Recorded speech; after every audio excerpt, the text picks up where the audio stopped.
கொடிவேரி அணையில் 4வது நாளாக சுற்றுலா பயணிகளுக்கு தடை விதிக்கப்பட்டுள்ளது. கூடுதல் விவரங்களோடு இணைகிறார் செய்தியாளர் ரமேஷ்.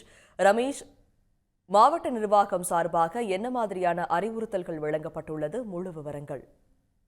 பவானி ஆற்றில் கடந்த 4 நாட்களாகவே தொடர்ந்து பவானி ஆற்று நீர்பிடிப்பு பகுதிகளில் 4 நாட்களாகவே தொடர்ந்து கனமழை காரணமாக ஆற்றில் வெள்ளப்பெருக்கு ஏற்பட்டுள்ளது.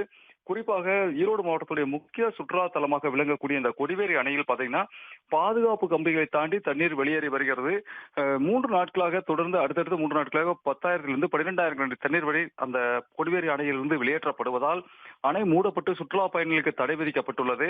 அதே போன்று இந்த பவானி ஆற்றில் பரிசல் இயக்குதல், மீன் பிடித்தல் போன்ற பணிகளுக்காகவும் நீர்வள ஆதாரத்துறை மற்றும் வருவாய்த்துறையினர் தடை விதித்துள்ளனர்.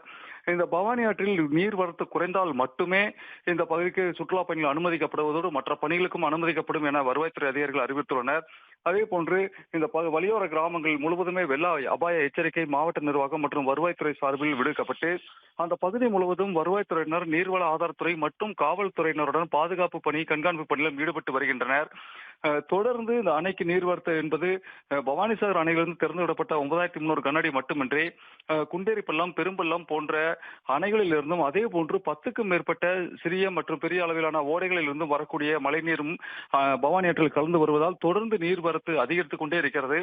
இதனால் இந்த பகுதி முழுவதுமே, அந்த பவானி ஆற்றிற்கு வலியோர கிராமங்கள் முழுவதுமே, அந்த பகுதி முழுவதுமே மாவட்ட நிர்வாகத்தின் சார்பில் கண்காணிப்பு பணியில் அனைத்து வருவாய்த்துறை அதிகாரிகள், குறிப்பாக கிராம நிர்வாக அலுவலர்கள் முதல் தாசில்தார் வரை அனைவரையுமே கண்காணிப்பு பணியில் ஈடுபட மாவட்ட ஆட்சியர் உத்தரவிட்டுள்ளதால் முழுமையான கண்காணிப்பு பணியில் ஈடுபட்டு வருகின்றனர்.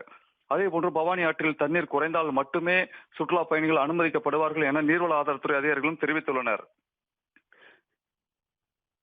விவரங்களை வழங்கியமைக்கு நன்றி ரமேஷ். உடனுக்குடன் செய்திகளை தெரிந்து கொள்ள சன் நியூஸ் பெல் ஐகானை கிளிக் பண்ணுங்க.